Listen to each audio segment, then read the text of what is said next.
Qual que é o outro tema, o Rê? O outro tema é... Oh, Homem ok. do gordo. All right. Quem não vive para servir, não serve para viver. Quem não vive pra... Eu já ouvi a Rê falar isso 1.758 vezes. Na verdade, esse slogan, eu sempre, quando eu passava no Brasil, no corpo de bombeiros, tinha essa frase em alguns quartéis, tinha essa frase: quem não vive para Sério? servir, não serve para viver. Então foi um slogan que eu adotei. E é muito forte, né? Adotei ele. E o que você quer dizer com isso? Seja mais detalhista. Vou tentar. Já há 10 anos que a gente está, aliás, 12 anos que nós fazemos um trabalho social aqui nos Estados Unidos, na Central Flórida, principalmente aqui em Orlando. E desde então nós entendemos assim que para nós o sentido de você às vezes querer falar de Deus ou querer mostrar amor para as pessoas ou querer dizer que você realmente se importa com alguém é você poder servir essa pessoa. Então nós adotamos esse slogan. Perfeito. Nesse sentido. E eu vou falar um pouquinho, então, rapidão, que você me fez pensar numa coisa que eu acho tremenda. Eu também participo de igreja, essas coisas, a gente vê muito, principalmente quem é da liderança como vocês, a gente vê muito pessoa que faz muito bem na igreja, é lindo, maravilhoso, dentro de casa é uma porcaria. Péssimo marido, ou péssimo esposo, ou péssimo filho, só que na frente dos outros, nossa, é um santo, é um irmão, né? O Fulano exemplo. maravilhoso. Eu acho que começamos a servir dentro de casa. Exatamente. Pode falar mais, o Rê, a Exatamente, olha só. Eu tenho um menino, ele veio, a mãe dele procurava um casal de pastores para ficar com ele aqui, porque ele ia jogar num clube aqui. A gente recebeu ele depois de muita oração e ele ficou 2 anos na minha casa e hoje esse menino é como se fosse meu filho do coração. E eu tive em contrapartida uma outra mãe que entrou em contato comigo pedindo ajuda, porque a filha tinha vindo pra cá com a avó, e a avó desistiu no meio do caminho, deixou ela com a roommate, foi embora, e a menina estava aqui sozinha, e estava sendo abusada, apagava o olho da cara no quarto que ela tinha alugado, ela tinha que fazer até a grama quando chegava da escola, enfim. Eu fui lá e resgatei essa menina e coloquei lá dentro da minha casa. Essa menina não ficou muito ali em casa, e a mãe logo se revoltou, e a menina foi embora, porque a minha casa funciona de uma forma cooperativa. Isso aí. Sabe por quê? Porque todo mundo tem que se ajudar. Eu tenho 3 filhos. Agora a minha mais velha acabou de casar, né? Sábado passado. Mas até então éramos 5 ali em casa. Todo mundo se ajuda. E todo o contexto de que a gente tem que fazer, cara, é parceria. E eu tenho aqui a Raquel, que convive bem perto, e ela, pra poder afirmar o que eu tô falando. Não é fake. A gente tem que limpar a Sim, casa, todo óbvio. mundo limpa, tem que lavar a louça, todo mundo vai se mobilizar para limpar, vai lavar a roupa, um vai fazer uma coisa, outro vai fazer outra coisa, porque é uma parceria. Tá. Não adianta eu me posar de boazinha do lado de fora e querer ajudar todo mundo se eu não vou ajudar os meus. Dentro E eu de casa. converso muito com muitos brasileiros a respeito disso, porque, infelizmente, a maioria dos brasileiros que eu conheço, né, que não são muitos, mas são bastantes, os filhos não fazem nada, os pais já preferem meter o tablet ou o celular para de encher o saco, e a mãe acaba fazendo, a mãe chega cansada do trabalho. Aqui nos Estados Unidos, tô falando. Né? Chega cansada do trabalho e ainda vai fazer um monte de coisa com o marmanjão assistindo televisão. Muitas vezes até marido e o marmanjão também assistindo televisão, isso é outra conversa. Como que os pais, depois, que eu vou até pegar para vocês educarem, nos educar, depois de uma certa idade o filho já criou um hábito. O hábito de não fazer nada ou de responder. E os pais já criou esse hábito também de largar a mão para não... Pra não brigar. Pra não brigar, não criar cansado, desconforto. tem um monte de coisa pra fazer, prefiro eu mesmo faço que devo dormir, por exemplo, né? Essa mentalidade. Como agora quebrar esse mau hábito e transformar o mau hábito em bom hábito? Uau. Vou falar em... E achismo, não quer dizer que vocês estão certos, só pelas ideias. Na minha casa também a gente se ajuda, né? Os meus 2 filhos, que são rapazes, já têm carro, já trabalham. Os 2 sabem cozinhar, sabem lavar roupa, sabem arrumar a cozinha, né? Sabem arrumar a casa, sabem servir. Então eu ligo e falo assim, olha, tô chegando atrasado do trabalho, vocês fazem isso. Então assim, é uma geração hoje que não se ajuda dentro de casa, não ajuda o outro também, porque é uma geração egoísta.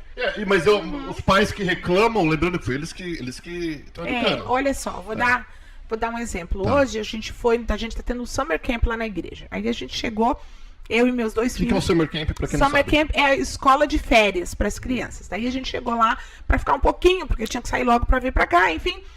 Aí as crianças tinham acabado de almoçar e voltaram para a salinha deles. O meu filho, automaticamente, sem eu pedir, pegou uma vassoura e foi varrer o chão, porque ali tinha ficado sujo.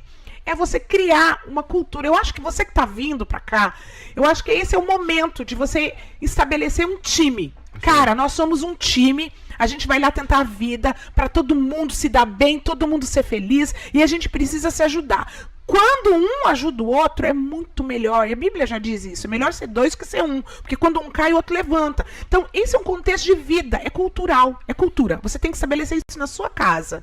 Dentro da sua casa. E como começar? Como Pra quem já começar? tá com mau hábito. É isso que é difícil. Então, mas é isso que eu tô falando. Então Eu lembra, se você falar é difícil, acabou, tá decidido. Então, mas é isso que eu tô falando. É o começo, é a oportunidade. Você não acha, pastor? A oportunidade da mudança é uma casa nova, um lugar novo. A gente vai se ajudar. Acho que o exemplo, ele corrige os maus hábitos, né? Então, Tá, mas acho os que- pais já estão fazendo. Sim, mas agora já começa a fazer mais Fazer mais exemplo no sentido e não desistir nunca. Porque às vezes as certas situações ocorrem e muitos pais às vezes acabam desistindo dos filhos. Isso, Por desistindo dos filhos. Isso aí eu acho que não é o caminho. Eu acho assim, você nunca deve desistir. Você tem que continuar sendo um bom exemplo. E eu acho que também que o amor que nós temos, ele tem um versículo que diz que o amor ele cobre multidão de falhas. pecado. O amor ele conserta, o amor ele transforma. Tá, mas o amor vai falar, Tá, eu faço pra não brigar. O exemplo vai Então, fazendo e não desiste. Eu acho que o primeiro ponto, o casal tem que estar alinhado, né? O Isso casal é tem que estar os importante. dois falando a mesma língua. Eu e meu esposo, não, a gente vai se ajudar. A gente vai se ajudar. Meu filho vai precisar de uma ajuda, sei lá, para fazer o homework dele, ou para transportar, não sei, para ir no shopping comprar um skate. Eu vou ajudar. Filho, eu te ajudo lá, mas quando você chegar, eu preciso da sua ajuda também. Vamos fazer essa troca. E a gente começa entendendo que é muito melhor fazer as coisas com parceria. Eu sou uma pessoa que se você me chamar para carregar pedra, eu vou para estar junto. Isso é interessante. Sabe? É E isso mesmo. essa parceria a gente vai desenvolvendo, Mas assim, eu tive isso muito fácil na minha vida, porque eu fui filha única. Então minha mãe me ensinou muito isso. Eu era parceira da minha mãe, do meu pai sempre.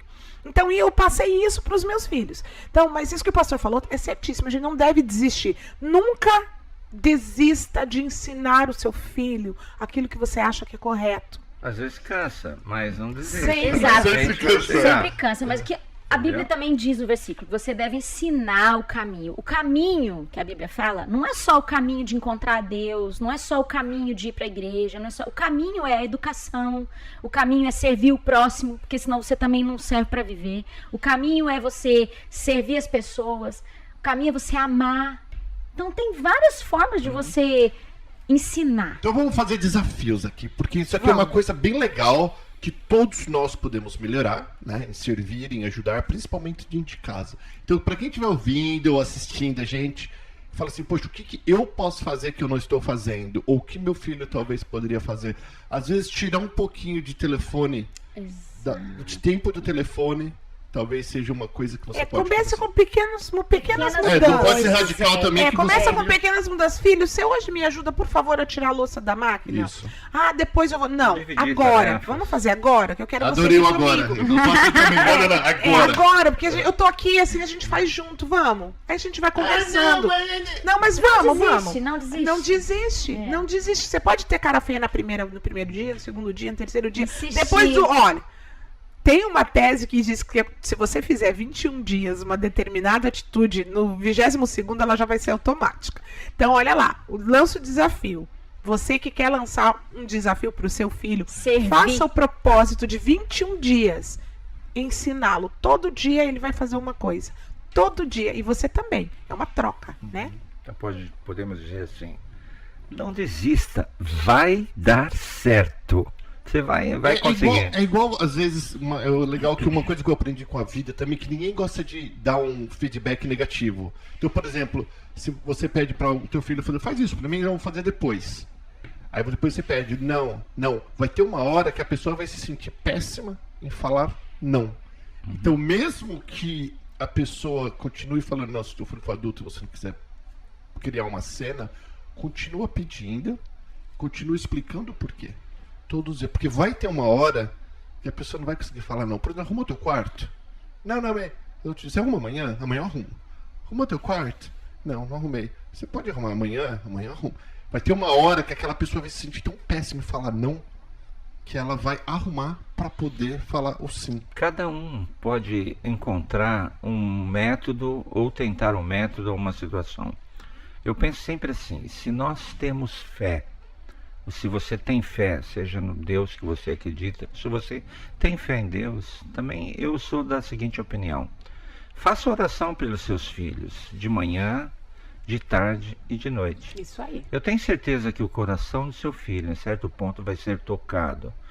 Porque Deus, ele não resiste a uma oração de uma mãe. Então, sempre tenha isso também no seu coração. Ore por eles. Ore pelos seus Verdade, filhos. pela gente Isso vai ser também. interessante. Isso, exatamente. A gente Raquel, a gente tem um movimento, fala aí, do movimento de oração. Então, nós temos desenvolvido na igreja também um movimento de oração que tem a ver com isso, porque é o PGD, que é Paz Gerando Destino. E a Bíblia fala que Deus se move em favor dos nossos filhos quando os pais se levantam em oração. Então, há um movimento espiritual aí. Há um mover espiritual que às vezes a gente passa despercebido, mas quando a gente coloca diante de Deus, no nosso dia a dia, fala, Deus, abençoa meu filho, que ele seja mais responsável, que ele seja mais educado, né? Porque é uma geração de filhos que, assim, os pais antigamente eram analfabetos e criavam filhos formados e extremamente educados, cultos. Hoje, os pais estão criando filhos, os pais cultos estão criando filhos que não querem saber. Mole também. Lá em casa todo mundo é obediente, todo mundo faz tudo desde mas pequeno. Geração, não tem muito. Mas daí falando pra ele, você tem um sorte. Não é sorte, não, filho, é educação. Educação. Claro que os que dá mais trabalho, outros menos trabalho, mas no final das contas. Vai todo mundo fazer, porque tem que fazer. Vai todo mundo fazer. Na verdade, uma luta, ela tem, vamos dizer, não sei se hoje, antigamente tinha 15 assaltos, né? Então, em nenhum assalto, nenhum lutador podia baixar a guarda, porque se ele abaixasse a guarda, ele podia perder a luta. Então, acho assim, vamos até o último assalto. Vai dar certo. E que eu estava falando do PGD, é que, assim, os pais, eles podem gerar o destino dos filhos. Você concorda? Concordo. Eles podem gerar não só na oração, mas na educação, mas no não desistir, insistir. No exemplo. E se teu filho não tá te obedecendo também, talvez você não perdeu a conexão com ele. Por causa que você tá trabalhando, deixa em casa cansado, ele tá no quarto dele fazendo alguma coisa, e você vai fazer suas coisas, você não tá nem conversando com ele. Então existe outras coisas, não somente ore pro teu filho, mas ore pra você. Pede a Deus para te dar o que você sabedoria. pode mudar? Já ouviu aquela frase? Eu não mudo, nada muda. Quando eu mudo, tudo muda. Quando você muda em algum aspecto, né? E a gente se preocupa muito aqui com jovens, com adolescentes, com juniores. A gente está até preparando